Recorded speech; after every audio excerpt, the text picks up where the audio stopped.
Bonjour à tous et à toutes. C'est une chose lorsque les examens annuels et les discussions salariales se succèdent. C'en est une autre lorsqu'un employé souhaite un examen prévu. Lorsque des travailleurs, travailleuses ambitieux veulent discuter, ça peut souvent dire l'une des trois choses suivantes.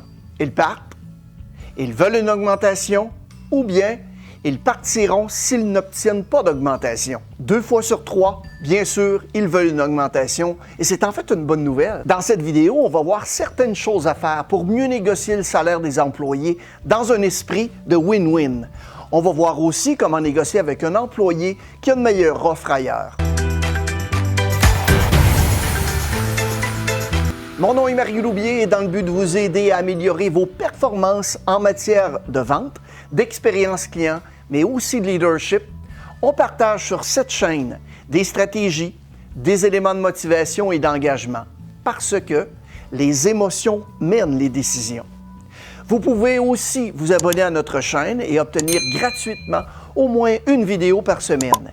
Et pour les entreprises, on est accrédité Emploi Québec dans le cadre de la loi sur la formation. Les détails se trouvent juste ici, en bas dans la fiche de description.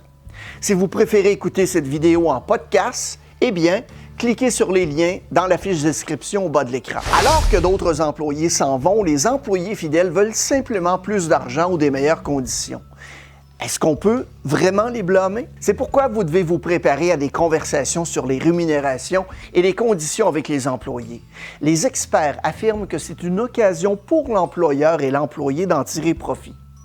Voici d'ailleurs certains conseils concernant les négociations salariales. En général, le processus de négociation est une expérience très angoissante pour les deux parties concernées.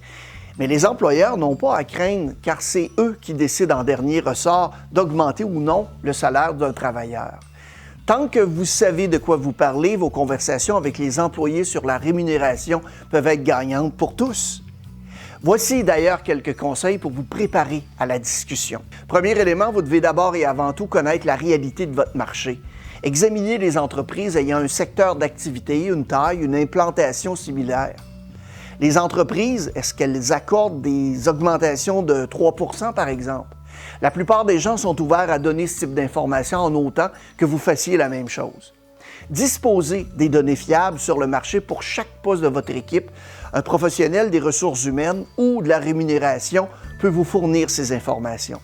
De plus, j'ai mis au bas de l'écran dans la fiche de description des sites qui vont pouvoir vous aider à vous faire une tête en ce sens. Ensuite, évidemment, avant de négocier, vous devez connaître l'organisation, sa situation, ses priorités. Est-ce que les budgets ont été déterminés et qu'est-ce que vous voulez essayer de prioriser à travers toutes les augmentations?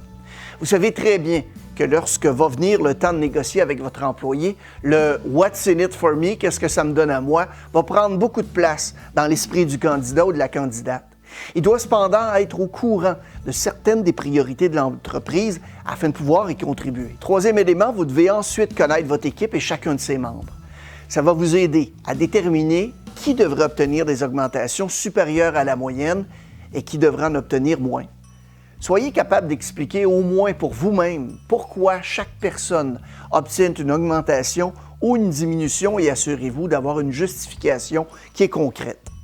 En ce sens, une grille d'évaluation va vous aider à justifier ces écarts et aussi avoir une vision plus claire des attentes envers le poste et le candidat. J'ai mis au bas de l'écran dans la fiche de description des sites qui vont pouvoir vous aider à vous faire une tête en ce sens. Comme quatrième élément, avant la rencontre avec le collaborateur ou la collaboratrice, il serait bon de vous rafraîchir la mémoire sur certains faits le ou la concernant. Par exemple, le nombre d'années qu'il travaille pour l'entreprise, ça peut être aussi son niveau de performance actuel, la valeur qu'il a auprès de l'entreprise, son département, etc. Je vous rappelle que d'ici la fin de la vidéo, on va aussi voir comment négocier avec un employé qui a une meilleure offre ailleurs. Lorsque vous vous asseyez pour des conversations de rémunération avec des employés, essayez évidemment de choisir un moment et un lieu qui minimise les distractions et les interruptions. Et assurez-vous que votre employé perçoit que vous l'écoutez réellement, parce que ça va l'aider également à vous entendre. La plupart des employés qui méritent une augmentation ont consacré du temps et des efforts à leur raison. Écoutez-les. Ils demandent peut-être la lune, mais s'ils peuvent vous montrer leur contribution et leur réalisation, écoutez-les. Parfois, dans leur anxiété à l'issue des négociations salariales, les managers oublient la simple étape consistant à écouter leurs collaborateurs. Ils arrivent à la rencontre avec leur idée en tête et prêts à se battre. Vous ne pouvez pas vous attendre à ce qu'ils vous écoutent si vous ne faites pas la même chose. Mais en plus, leur présentation peut vous aider à en savoir un peu plus sur eux que vous ne l'avez fait lors de l'évaluation des performances. Communiquez avec assurance. Quand c'est votre tour de parler, soyez clair sur ce que vous pouvez et ne pouvez pas faire. De nombreux cadres sont des gens qui aiment les gens et qui sont désireux d'obtenir ce qu'ils veulent pour leurs employés. Pourtant, c'est important d'être ferme, direct et honnête sur ce qui est possible de faire. Envisagez aussi de partager le budget de l'organisation pour les augmentations générales. Le cas échéant, vous pouvez expliquer le processus de détermination des ajustements salariaux. En tant que cadre, vous êtes souvent l'un des principaux responsables de la rémunération des employés, que vous preniez vous-même la décision ou que vous transmettiez à d'autres des informations sur les performances ou bien le niveau de compétence.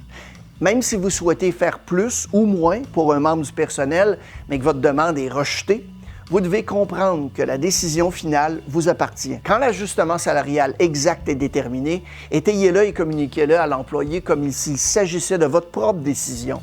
Ça va aider l'employé à accepter la décision et pourrait vous faire gagner des points de gestion auprès des supérieurs. Rappelez-vous que non est aussi une réponse en autant qu'elle soit bien expliquée. Sachez ce que vaut le travail aussi. Les employés ont souvent des émotions à propos de l'argent et surtout lorsqu'ils ne comprennent pas pourquoi on leur verse un certain montant. Dire non à la demande d'un employé pour obtenir plus d'argent ne doit pas nécessairement être une conversation entièrement négative. Il existe de nombreuses façons d'atténuer l'impact de cette situation en offrant par exemple aux employés des avantages à faible coût. Des choses qui ont de la valeur mais qui ont peu d'impact sur les résultats. Possibilité de travailler à domicile, des journées flexibles, du temps consacré à des projets créatifs liés au travail, développement professionnel, la formation polyvalente, possibilité d'évolution de carrière. La liste est longue. Alors, soyez créatifs et trouvez des moyens d'offrir aux employés davantage de ce qui leur tient à cœur sans nécessairement dépenser plus d'argent. Quel que soit le sujet dont vous parlez dans votre conversation sur la rémunération avec les employés, veillez à en assurer le suivi. Si des questions ont été soulevées, obtenez les réponses. Si des inquiétudes concernant le processus ont été communiquées, vous devez les transmettre au département des ressources humaines ou bien à vos responsables de la rémunération. Et surtout, si vous acceptez d'accorder une augmentation aux employés, assurez-vous qu'elle figure sur leur chèque de paye. Maintenant, allons voir comment négocier avec un employé qui a une meilleure offre ailleurs. Vous savez que la perte d'un employé de valeur peut être très coûteuse, non seulement en les remplaçant par un nouveau collaborateur, ça peut représenter des dizaines de milliers de dollars en termes de temps d'arrêt et de frais d'embauche, mais le moral peut également être mis à mal lorsque vos autres collaborateurs vous voient laisser partir des talents. Si ça se trouve, ce sont les bonnes raisons de négocier afin de conserver ces précieux employés. Vous avez aussi à considérer certains faits comme le précédent que ça pourrait créer dans l'entreprise. Vous ne voulez pas déclencher une ruée. C'est une chose de négocier avec un seul employé de valeur en privé. C'en est une autre si tout le monde pense que vous êtes prêt à répondre à toutes les offres extérieures qu'ils peuvent obtenir. De plus, vous devez réfléchir à la garantie que vous aurez de cet employé concernant le maintien de son rendement et de sa loyauté chez vous par la suite. Ça pourrait être judicieux de négocier sur le plan financier et sur celui de la dynamique de la main-d'œuvre lorsque les 4 conditions suivantes sont réunies. L'employé en question fait réellement partie intégrante de votre équipe et vaut la peine de faire une contre-offre. Deuxièmement, il serait difficile ou trop coûteux de remplacer cette personne si elle devait partir. Troisièmement, maintenant, vous pouvez gérer les attentes de vos autres employés afin qu'ils ne soient pas tous à court d'offres concurrentes en supposant que vous les égalisiez. Quatrièmement, votre entreprise peut se permettre d'égaler la valeur de l'offre de l'employé dollar pour dollar ou peut proposer des alternatives attrayantes au salaire telles qu'on a déjà mentionné. Si vous décidez de négocier une contre-offre, vous voudrez probablement demander au collaborateur, collaboratrice, pourquoi il avait cherché un employeur au départ. Est-ce vraiment parce qu'il se sent sous-payé en travaillant pour vous? Plus vous comprenez les motivations sous-jacentes de la personne, plus vous aurez de chances de lui offrir ce qui compte le plus pour lui ou pour elle. Sinon, vous pourriez simplement vous retrouver à surenchérir sur le salaire pour découvrir que vous auriez pu proposer une augmentation de salaire moins importante et une plus grande flexibilité dans le temps. Les PME ont souvent des budgets limités pour les augmentations et les primes. Faites donc remarquer tous les avantages de travailler dans votre entreprise par rapport à l'autre employeur. Peut-être est-ce que vous êtes plus proche du domicile de l'employé ou plus accessible par les transports en commun, la marche, le vélo. Vous avez peut-être une meilleure culture d'entreprise, de travail, plus conviviale et moins formelle. Vous proposez peut-être un encadrement plus personnalisé. Si l'autre employeur est connu pour congédier souvent des personnes pour fonctionner comme une bureaucratie à plusieurs niveaux ou pour ne pas être assez innovateur, n'hésitez pas à prendre note de ces lacunes. Vous essayez de mettre en valeur les avantages relatifs que votre entreprise offre. Et si vous pouvez faire en sorte que la personne se sente appréciée dans l'entreprise, ces avantages peuvent l'emporter sur une augmentation de salaire. Peut-être est-ce que vous pouvez égaler entièrement l'offre de compensation du concurrent? Peut-être pas.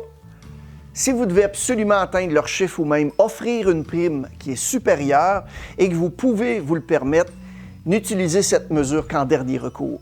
Il est certain que certains des avantages relatifs offerts par votre entreprise peuvent compenser l'argent dans une certaine mesure. En tout état de cause, le salaire n'est pas le seul moyen d'augmenter la rémunération. Que direz-vous d'augmenter l'allocation de formation du salarié ou bien l'ajout d'une semaine supplémentaire de congés payés?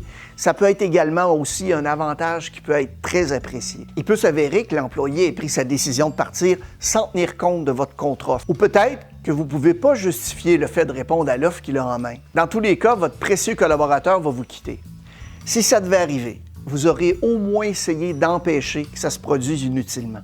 Et dans l'idéal, vous vous séparez à l'amiable et l'employé va vous donner un préavis suffisant et vous aurez son avis lors d'un entretien de départ. Et parfois, vous devez accepter que le talent va et vient. Il y a des budgets à respecter et vous ne pouvez pas toujours payer le maximum. Mais s'il y a des problèmes internes qui éloignent continuellement vos meilleurs collaborateurs, collaboratrices, il est peut-être temps de penser à régler les choses à l'interne. Que vous soyez un gestionnaire qui dispose d'une grande marge de manœuvre ou la personne qui décide des augmentations de salaire pour chaque employé, vous pouvez vous attendre à ce que vos employés se tournent vers vous pour obtenir des réponses. Vous pouvez aussi décider de ne pas accorder à chacun l'augmentation qu'il souhaite au moment où il la souhaite. Mais la prochaine fois qu'il va venir, il saura que vous serez prêt à l'écouter et à répondre aussi à ses demandes. Maintenant que vous avez vu la vidéo, qu'est-ce que vous ferez de différent? Passez à l'action et faites-moi signe. Merci pour votre écoute.